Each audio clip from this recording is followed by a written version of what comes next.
This review is for the Biology Keystone exam. We will be covering questions 21 through 24 in our Biology Keystone review packet. To start off with, let's talk about why do cells divide in the first place? Why go from one cell to two cell? There are really three main reasons that we can talk about. Cells need to simply get bigger, and organisms need to get bigger. You have millions and millions of cells in your body, but you started off as one teeny tiny cell. So by simply dividing, you have helped you get bigger. We also have the idea of repair. If you bump your arm or scrape your leg or something like that, you need to replace the cells that were damaged. So simply dividing helps replace them. And then we have reproduction. Asexual reproduction, very easy. I have one cell, splits into two. Done. For organisms that reproduce sexually, it's a little different, and we will cover that division process as well. There are a kind of set pattern or set number of steps that we go through in our eukaryotic cell division cycle. Remember, as a eukaryote, we are an organism that has a nucleus. So we, trees, those kind of things. Prokaryotes like bacteria, they don't go through this cycle. So you can see there's just kind of this general cycle, and then there's this little piece here. There are certain times or certain types of cells that will go into maybe this little extra piece called G0. And G0 would be a time of cell arrest or no more growing. And you can see here, really good examples of this would be brain cells. So glial cells and neurons are both types of cells in your brain. They simply don't go through this cycle. However, if we're looking at the normal cycle, we're looking at something like this. And you see the intergrade cycle, the biggest chunk here, is a part called interphase. Interphase is really all about preparation, while this little teeny tiny sliver, that's mitosis. That's where the actual dividing happens. We take interphase and we break it into three parts. We have a G1 piece, an S piece, and a G2 piece. And then our mitosis piece, or this M phase, we split into four parts. We have a prophase, a metaphase, an anaphase, and a telophase. And we're going to talk about all these in a little more detail. So the first part of interphase is called G1. And I remember this as G means growth. You're just growing. That's it. When the cell divides, you can see it goes from this big to a much smaller size. So to prepare to divide again, it simply needs to start growing. After our growth phase, we have our S phase, or synthesis. We're synthesizing new DNA. We're duplicating our genetic material so that when we are finished this phase, we will have two pieces of genetic material, one for each of the new cells. Basically, the idea is I take my original strand or piece, I split it in half, I add in some new nucleotides, remember those are the monomers of DNA, and then I make a second piece. We're going to go into this process in much greater detail in a later podcast, but right now I just want you to kind of look at one thing. You can see we have those four different nucleotides. We have guanine, adenine, cytosine, and thymine. And the idea is that they match up with certain ones. So G always goes with C, A always goes with T. So if I were to split a strand in half, I can recreate the other half simply by looking at the template. So if I see a G, then I know that I'm going to have to put a C in its place. If I see an A, I know I'm going to have to put a T in its place. And that's how we can conserve the genetic code through cellular division. After our S phase, we have G2, which I think is growth times 2. It's the second time the cell is trying to grow. It's also like a little checklist. Do I have enough mitochondria? Do I have enough cytoplasm? Do I have everything I'm going to need in order to go ahead and divide? Once that checkpoint is kind of established or met, then we flip into mitosis. And again, mitosis is all about dividing the contents of the nucleus, and we have four stages. We have prophase, metaphase, anaphase, and telophase. Telophase also has this other stage that happens at the same time, cytokinesis, and we'll mention that when we get to telophase. But right now, I just think PMAT is how I remember it. Prophase, metaphase, anaphase, and telophase. So a quick overview looks something like that. There's a lot going on there, so let's break it down a little bit. The idea is when we go through this whole funky process, we want two cells that are exactly genetically the same. I have 2N to 2N here, and that N just means a set of chromosomes. So in your body, Your magic number is 46. You have 46 chromosomes in every single one of your cells. You have 2 sets of 43 chromosomes in every single one of your body cells. So what happens is if I hurt myself on the tip of my pinky, I'm going to go through mitosis, so I have identical pinky cells, identical skin cells, 2 to 2. In addition to this 2N word, it's sometimes referred to as diploid, and it's just, again, referring to 2 sets. So I think of head, shoulders, knees, and toes, that song, those are where your diploid cells are. They are your somatic cells or your body cells. So just a little idea here, leading into interphase, that last little bit of it. Prophase looks something like this. We have metaphase down here looking something like this. Anaphase looking like this, but what you can see is they have genetic material that's doubled, and the idea is kind of to try to split that genetic material evenly between 2 cells. So our first stage is prophase, and I think about prophase as the preparation phase. We have a nuclear envelope that surrounds a nucleus. During prophase, that starts to disappear because you want to get to this stuff in the nucleus. You also have your centrosomes, and your centrioles were what these were kind of consisted of, and then all these little fibers. I know they look like spiders. Those fibers are starting to attach because they're going to help pull away the chromosome. Our DNA gets all nice and super condensed into these chromosome structures so that it's very easy to latch onto one and pull it apart. After prophase, or our prep phase, we have metaphase. And the way I think about metaphase is in the middle. Your chromosomes are lining up along a metaphase plate, or a plate in the middle of the cell. So you can see they're trying to line up in the middle. You'll also notice that these centrosomes, or these spindle fibers, have moved all the way to 2 opposing poles, or 2 opposing ends of a cell. And the idea is that they're going to latch on to these little circles, and then they're going to use them to kind of ratchet and move away. So you can see that better in our picture here. And this phase is called anaphase. During anaphase, what happens is these little sister chromatids, these chromosomes, have separated. You can see an increasing separation, and the cell is getting longer, and we're moving stuff to 2 separate ends of a cell. Now, anaphase, moving away from each other. And then we have our telophase. At this point, you're pretty much completely separated, and telophase is kind of like the end. It's almost the opposite of prophase. So those spindle fibers that got super long at prophase, they start to break down and get smaller. My chromosomes that got all nice and condensed and strong, stark X's, they're starting to kind of turn into mush again. And then also, at this point, you can see that my nuclear envelope, or my thing that goes around the nucleus, is starting to reform. Because again, unless I'm directly dealing with those chromosomes, I want to try to protect them as much as possible. And to take it a little further, there's also cytokinesis, which looks something like this. And in cytokinesis, what we're looking at is kind of separating the actual cells. But you can see at this point, they look like 2 distinct cells. Plants and animals have a teeny tiny bit difference during telophase and cytokinesis. Mainly because plant cells have a cell wall and animal cells don't have a cell wall. So in plant cells, what we can see here is during the anaphase, we're all moved away. During telophase, what happens is it brings in this thing called a cell plate. And basically what you're doing is you're making a new cell wall to join and to separate those cells, so now they're distinct cells.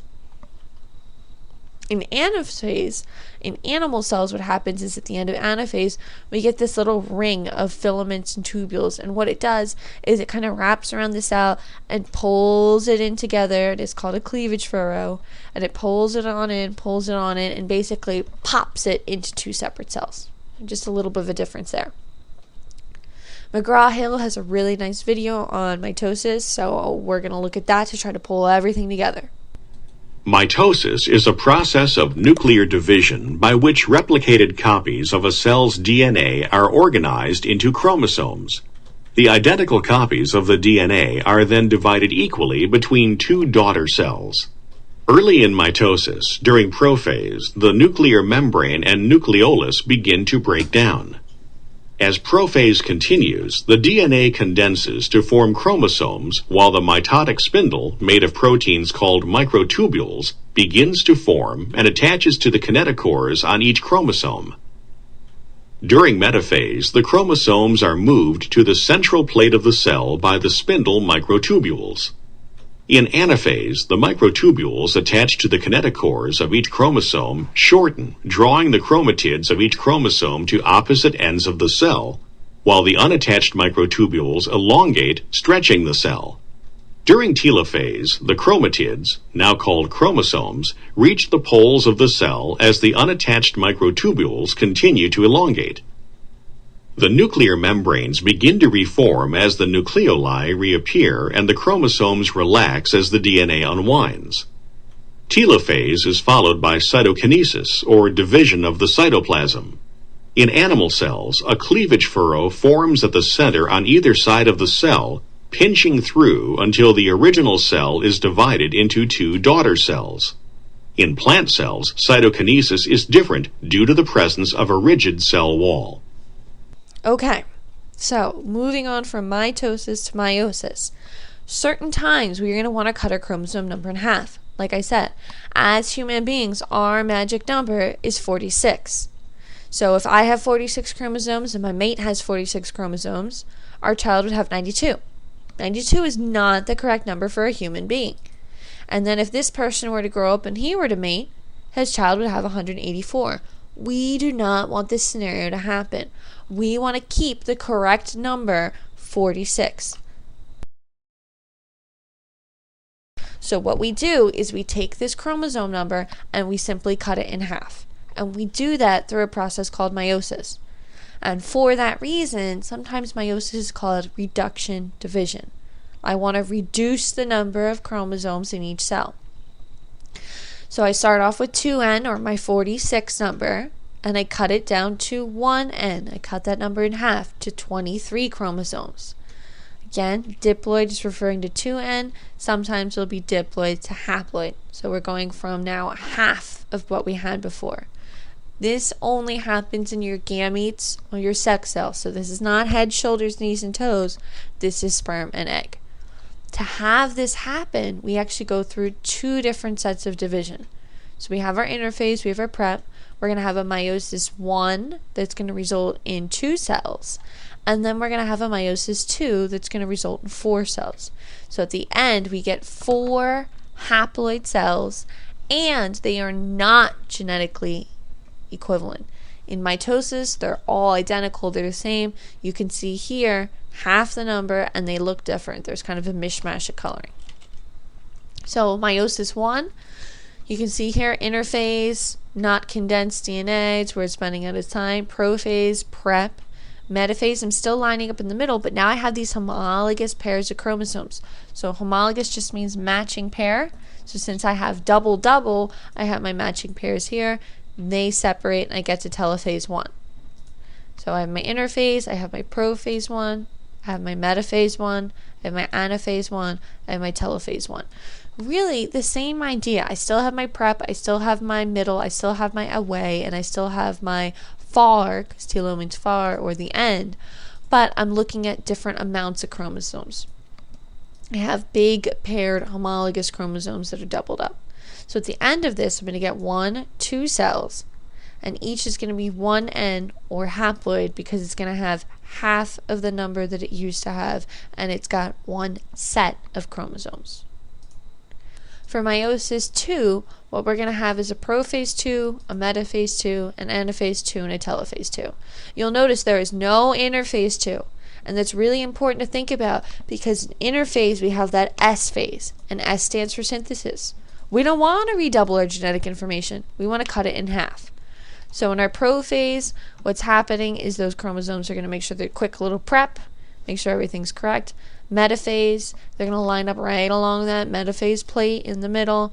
Anaphase, what happens is those sister chromatids, the half of the X splits apart from each other, and then telophase, the end, they're moved far apart. This one is almost identical to mitosis. Meiosis 1 is more different.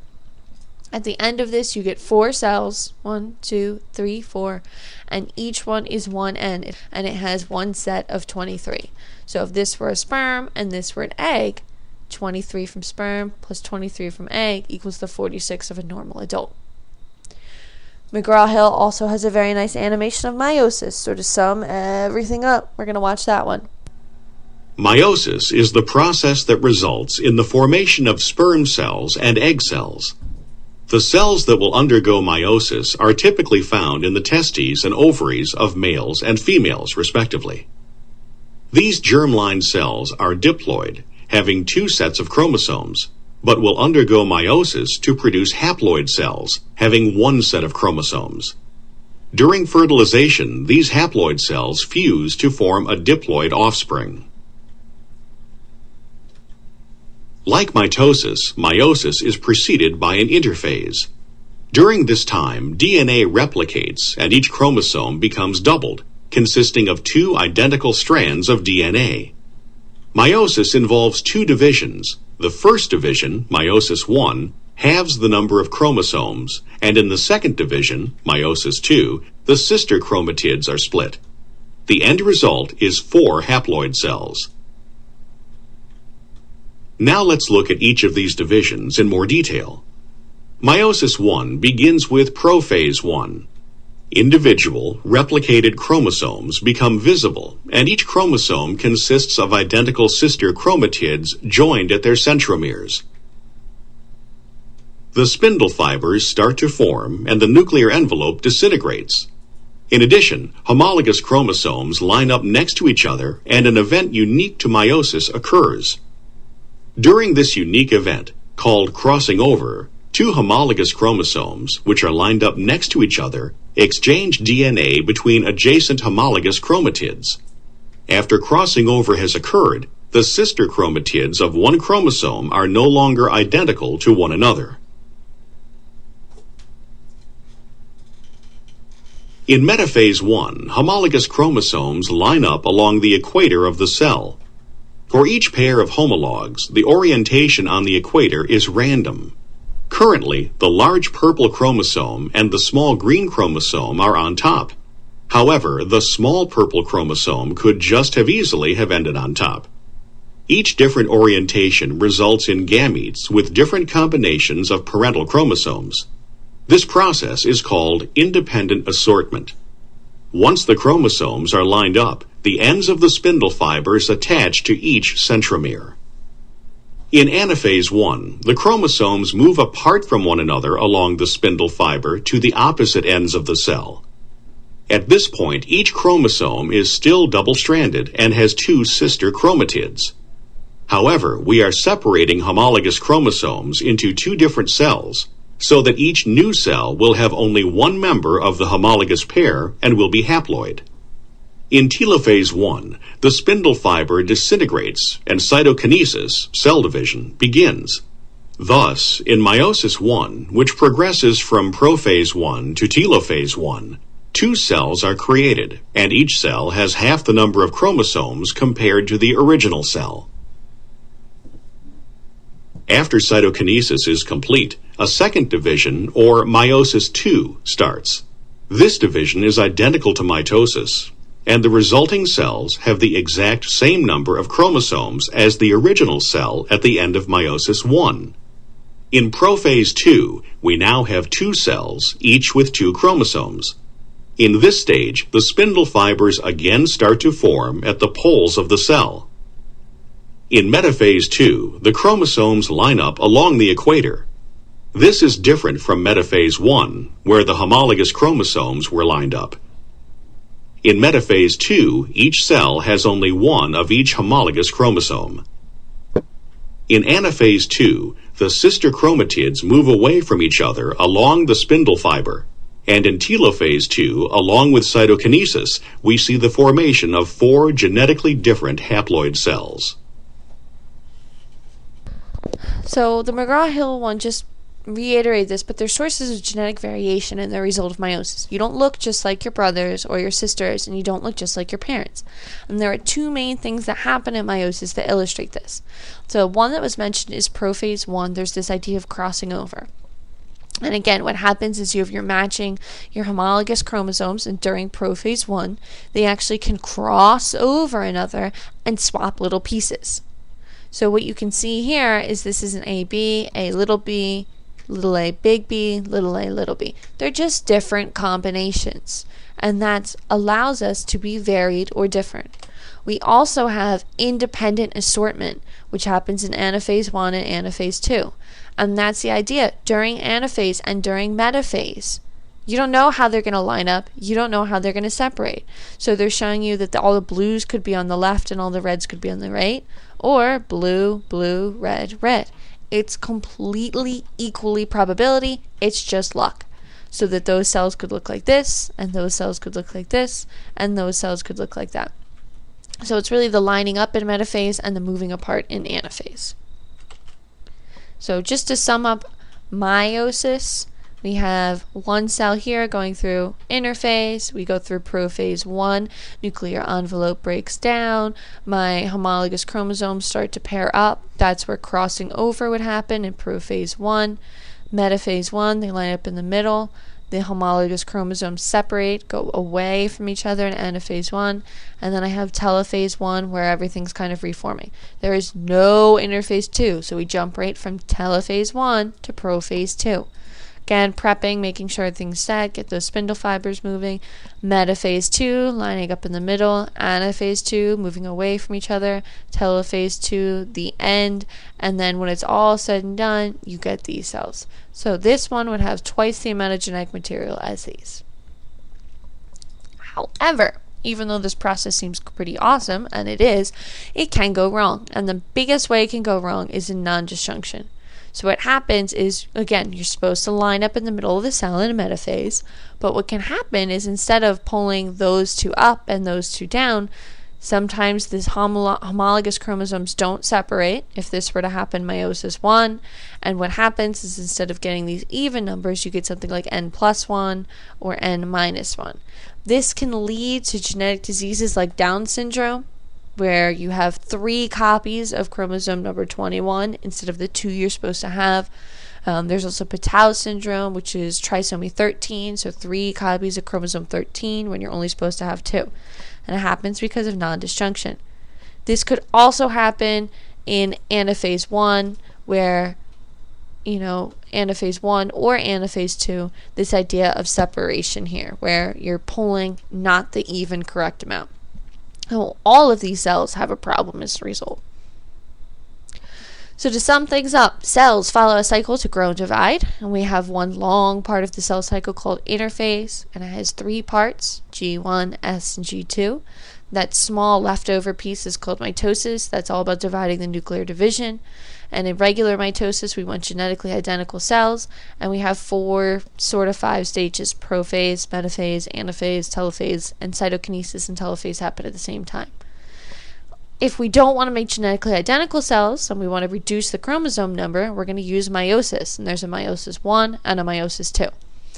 Independent assortment can happen, and that allows us to have genetic differences as well as crossing over, and that mitosis process is not perfect, and it can cause some bad effects by non-disjunction where those errors occur.